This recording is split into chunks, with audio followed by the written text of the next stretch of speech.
Hello there, Rosanna here, aka Rosie Glow, and I really wanted to make a video for you about reframing your narrative and cultivating a success mindset, because I've been making a series of videos around my course that's soon going live called Co-Creation Success. There'll be details below the video if you'd like to find out about it. 31st July it's going live with me, and I'll be joining you to take you through a little journey into how we co-create our reality. An aspect of how we co-create our reality is actually how we tell ourselves stories about lives, so the narrative that we have about our lives. And I'm going to say this, I'm going to start off straight away with the fact that I had an epiphany last night. My mum, well, she passed out of the physical 10 years ago, nearly, and until the day she died, I was still angry with her. In fact, I think I probably always have been, but I always had in my head that she was always competing with me in some way. It always felt like she had to sort of, I don't know, to say something better, be something more, whatever. But I carried this perception all of my life. I'm nearly 40. And I was talking to my sister about it last night, and suddenly I couldn't actually give any reasons anymore as to why I thought that was the case. It just didn't wash anymore. And there is a classic reframing, because I didn't even have to do it consciously. It came through me reprogramming my subconscious, which is something I've been working with for years, but really seriously with my teacher Susanna Kennedy since, well, the last 4 years. And that's what I teach now. That's what I'm trained to teach and to support other people through, is reprogramming their subconscious. So that's another element. But when we're actually dealing with the conscious mind that's in charge of what's going on about 5% of the time, then your perception of what's happened is basically your narrative around the story, okay? And your narrative will either be sort of seen through the eyes of fear, the ego, the need to control, or seen through the eyes of love, okay? And seeing through the eyes of love is seeing through the eyes of your higher self. It's seeing through the eyes of God, of source, of whatever you would like to call it. And anyone who knows anything about the law of attraction, anyone who knows anything about being a co-creator of your reality, will say that it's not a good idea to stay in negative mindset spaces because they lower your vibration. And that is absolutely true. But if you want to reframe something, you can't just put happy, fluffy thoughts on the surface, okay? You can't do that. It's not going to work like that. You can't put some positive affirmations on top of feeling like you want to someone, okay? Like, it doesn't work that way. You've got to be honest with how you feel. So we have to create a safe container for the narrative to be expressed, whatever the narrative is. There's no point in reframing it, which is changing your perception of an event or a situation or yourself, if you don't first admit to yourself what you truly feel about it. Most of us are so scared to be radically honest, because what we realise comes out of us is, it's often, we'll perceive it as shameful, we'll perceive it as shocking, we'll perceive it as unacceptable, we'll perceive it as, not allowed, because really it's not aligned with love. And the good news is that all of that stuff isn't stuff that you created. That is stuff that you inherited. And again, it wasn't your parents or your grandparents or your great-grandparents' fault. This is something that misperceptions get passed through from one generation to the next. They get distorted even more. They get lived out differently. And as a result of that, you just end up with more and more mush until someone comes along in the family and goes, I'm not carrying these stories on anymore. That happened to be me in my family, and my sister as well. To a certain degree, my mum started to look at that, and if you're watching this, then it's probably you. So if you want to reframe, first of all, you've got to be really honest about what your narrative is. So my suggestion to you is this: don't project it at someone. Don't make it about something else and blame someone else. Just create a sphere in front of you. Visualize, even if you can't visualize well, just imagine you have a sphere about the size of a football in front of your face, okay? And this is a multi-dimensional sphere. Part of the flower of life is here.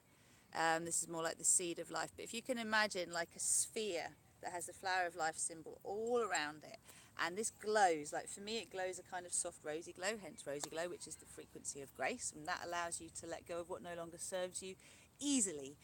So I see this as a graceful sphere, a sphere of compassion. And my suggestion is you create that sphere and you set the intention that you're going to place the whole of the narrative that you hold in your cellular memory into that sphere. And in order to do that, you're going to voice it. And you're going to voice it with love and compassion into the sphere. So that's when you let rip, okay? You let rip into the sphere. Whoever you're pissed with, whatever's going on for you that you're not happy about, that you want to change, like however you feel hard done by, whatever's going on, whoever it's aimed at, whether it's the government, a country, a football team, a person, a job, it doesn't matter. Just put the whole feeling in there, speak it out. I actually do this. I do speak out loud my resistance. I speak out loud my narrative, because I need to know what's there. And it's always pretty shocking, and it's pretty horrendous, and I love accusing people of things, and well, the narrative loves accusing people of things, and the narrative also loves blaming and shaming and overpowering. This is all part of the narrative and the shadow that I've inherited. And I've just made a very important distinction between my narrative and the narrative. One helpful thing for you being able to actually bring out the narrative that you hold within you is to depersonalize it. And I made a video called Depersonalizing Your Shadow, which talks about that. That basically stop claiming things you don't want as yours. Your illness, your bad relationship, your addiction. It's not yours. It's whatever it is that you're holding within your energy field and your physical being. So that just helps, because you're depersonalizing it, and that allows you to then let rip, because you don't feel so much like this is you, because we have defined who we think we are according to our conditioning. This is where the subconscious stuff actually comes up. So you think you are this personality, and you are this, and you are that, and you believe this, and you believe that, but actually, unless you've gone and done some serious self-inquiry, then most of who you think you are is just who you've been conditioned to be in order to be loved, to survive the environment that you're born into. And actually there is a certain level of social conditioning which is necessary for social cohesion. So it's not like it's a terrible thing to want to be able to get on with those around you, to want to adapt your perception, your views to those around you in order to create some kind of congruence. Where it's a bad thing is when you are pushing down your truth to keep other people happy. That's where we start to cause a problem, and it will cause a problem. It will increase your stress levels, and then it will affect your health and your well-being, etc., etc. So, in the sphere of compassion goes the narrative. You let it all out. Then you need to love it up. Okay, so this is a real short form of the tools that I use, that I've learned from my teacher Susanna. But essentially what I would do is I would just call in grace, the frequency of grace, or infinite love. And I would just beam it down through my body into the earth, and then from my heart into the sphere, and just dissolve it with love. Okay, this will work because the intention's there, and I'm passing it through to you through all of the stuff that I've done. But there is much more to it. It's just, this is a really helpful way for you to play around with it a little bit. So you love it up, and you love it up until everything within that sphere has just dissolved, and all you can see is the colour that you're putting into the sphere. And then you have pure, potent energy, and that energy is the energy that you can use to reframe that narrative. So you know what the narrative is. You may need to write aspects of it down that really affect you. And then you get to say, okay, how would I like this to be? If I was to rewrite this story, if I was telling a bedtime story to God or Source or whatever you conceive, the highest frequency of love to be, what would be the bedtime story you'd like to tell? Once upon a time, and this happened, that happened, it was amazing. Like, how would you reframe this? What would you make different about it? And some of the things that will really help you is to look at how you can desire something that is going to be beneficial to everybody concerned. So adopting a win-win-win mindset is really important, and having the intention that what you want for yourself is also for the highest good of everyone around you. That helps you to reframe something to the best of your ability, and then you hand it over to the highest good of all. And surrender is a very important part of reframing, because if you hold on to things, you don't allow them to actually change. You're holding on to the way things were, or the way you'd like them to be, and you're not giving them a chance to be what they are. So having an intention adds energy to it. It will then shift the vibration of whatever is there, and it will allow it to be something different. You need to see then what comes back to you. So in the reframe, whatever it is you want to happen, or you want to be different, what would that mean to you? How would that benefit you? How would it make you feel? What would it mean to the other people involved and the people that it affects? And then what would it mean to the world at large? And again, I say this on the basis, like, why would it matter to the world at large? Well, if you raise your frequency by dropping some density, then that affects the collective as well. So you're a lighter being within the 7 billion people on this planet, and that matters. So again, recognizing the value of you doing this work is very, very important, both for yourself, for the people you love, and also for the wider planet. Really, it's like this inner work is so important. Like, it's so important to do. And I know so many people who have struggled with taking the time for themselves to inquire in this way, because they felt they're being selfish and they're neglecting the needs of those they love, because their conditioning is really all around being there for other people, not for yourself. And that's a collective conditioning that we've all had for a very long time, that it's not okay um, to have your needs met and for others to not have their needs met. It's not okay for you to take some time out for yourself. It's not okay. There's just so much around it. This reminds me of another video I must do about the toxic mother paradigm, okay, which we all are growing out of. But it was always everyone else first, me last. Well, you're dead if you're last, and you're no good to anyone else. So it's far, far wiser to put your own needs in the mix and recognise that you are as important as anything else that matters to you. In fact, more important, on the basis that you cannot exist to enjoy all the other things if you don't actually take care of yourself. Self-care, self-nurturing. This is the receptive mode that allows you to gather the energy to then take inspired action. And inspired action is motivated by love. It's not motivated by fear. Please remember that when you are shifting a narrative, that if you are experiencing fear, if you are trying to reframe from a point of view that you are frightened, then fear scrambles the signals.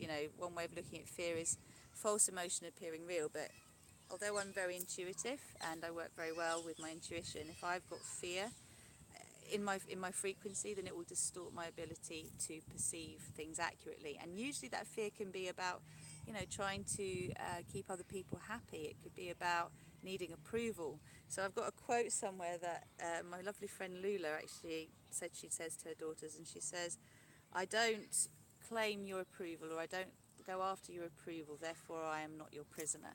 So when we are seeking approval, we are the prisoner to anyone that we are seeking approval of. So seek your own counsel. That's very important in your reframing. It's very important in shifting the narrative that you have been carrying around for so long. And also what is important is to recognise that the old narrative will come up many times. It's so deeply ingrained in you that you just have to be really patient with yourself, that when it does come up, when you start seeing through those eyes of that particular narrative, you just lovingly remind yourself you have changed your spectacles, you have changed the lens that you view life through, and that's an old way of seeing it, and you're not seeing it that way anymore, you're seeing it this way. So, if you want an example of this, then I've just made a video about winning the World Cup, which will be posted on YouTube soon, but it's on my Rosie Kalliabetsos Facebook page. And I was using that as an example for reframing, or how you go from a sort of negative mindset to a positive one. Because, if we use the example, like, so many things are neutral. Money is neutral, okay? But we add weight to it. We say it's bad because it does all these things, but it's also good because it does all these things. So which way are you going to go with it? It's just a currency, right? It's just an energy frequency.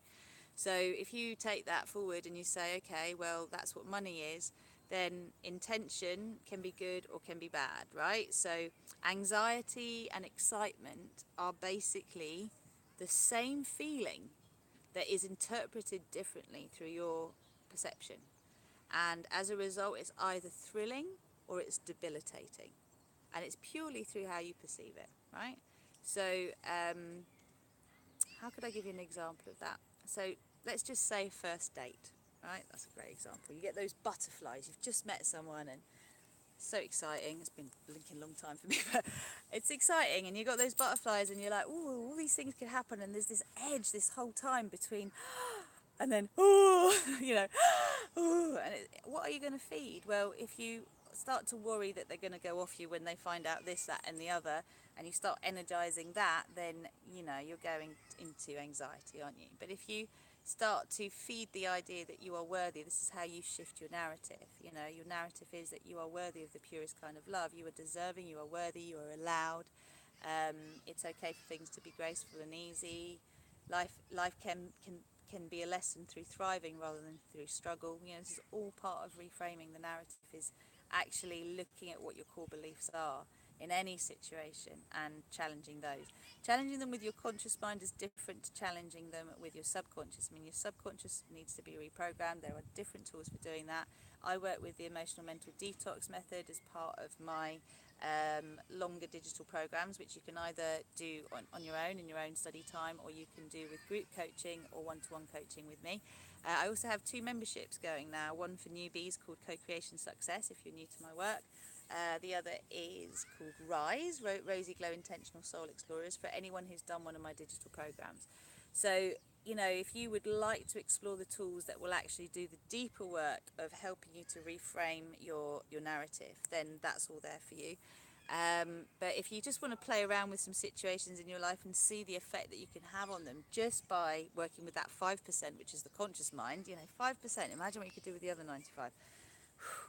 Then you can start to look at the situations in your life that seem to have negative triggers and just shift your perception of them, and therefore how you are going to show up in those things, in those situations, and see then what comes back to you. And it is all to do with how you view yourself in the end. How you view yourself will affect how you view everything else. And remember what I said, most of who you think you are is who you've been conditioned to be. So yes, we all have an essence. My essence is passionate. My essence is inspirational. Those close to me know the downside of that, because that passion can be damn terrifying when I'm not in a good place. But that is my essential nature. That's not going to change. But the stories around, you know, you could say that there are stories around my persona, my personality, that aren't actually who I am. And this is the same for you. So my essence might be to be inspirational and passionate and excitable and optimistic, and that is an essence of me. That is how I come alive. That's how I am online. But that's got nothing to do with, for example, you know, I'm always whinging, or what would be sort of sub-personality aspects. I can get that clear to you. So you know, the rescuer would be a great example. That, you know, people would say, oh, you know, you could always go to Rosie, or, you know, like, go to Rosie, she knows what she's doing. I mean, my whole Enjoy Yoga business was built on that. And it's like, oh, okay, so my persona was to be a rescuer. That wasn't the truth of my essence. That was my conditioning, was to anticipate the needs of others. And, you know, a rescuer, a persecutor, a victim, those are the drama triangle that is our modern world. So it's the third dimensional reality that we're shifting out of. And I'm basically work with multidimensional tools that are fifth dimensional tools that anchor your physical reality into fourth and fifth dimension, which again basically means you are aware that you are affecting your experience of life by your perception of it, and you are choosing to consciously co-create. So sort of 4D is the awareness of it and sort of participating without being too aware of how powerful you are in it. 5D is when you basically grab the reins and you co-create with source rather than your ego or any other aspect of your being. So I hope you found this useful. I'm just so excited to be sharing things like this with you. If you haven't yet watched one of my yoga videos, then I have a yoga style called multidimensional yoga, which I've created over the years. I'm going to do a video on what is multidimensional yoga, because I think that would be helpful for you to know, but I've just given you a little snippet into it. Essentially, this has come out of my work of years and years and years and years of work with Birthlight, and also the therapeutic alignment principles I learnt through Anusara Yoga, and also both Forbes' approach to yoga therapy, which I really value and find very useful. So through those and through my energy work, I'm a Reiki master through my late mother, and my emotional mental detox work. This yoga has created itself. So it's called Rosy Glow Multidimensional Yoga. There's 2 videos up at the moment. One's nice and gentle, the other one's much stronger. You've also got the Prosperity Challenge on my Rosy Glow website, so if you want to learn an exclusive star salutation that I created to energise clearing the blocks of prosperity, you can head on over to rosyglow.com, sign up, and everything will be sent to you. Just remember to check your spam and your promotions inbox for an email from Rosy Glow. And do comment. I will do my best to get much better at replying to things on YouTube. I'm not the most technical person, but I'm getting there. and I will be getting more prominent on Instagram as well. So I'm here to in exchange with you to build a dynamic where we can keep filling in the blanks, drawing light to dense areas and blind spots, and co-create a vision of this planet that we would all like to live on. So hope you join me. Loads and loads of love. Please subscribe if you haven't already, and all the likes and shares are really valued. Thank you.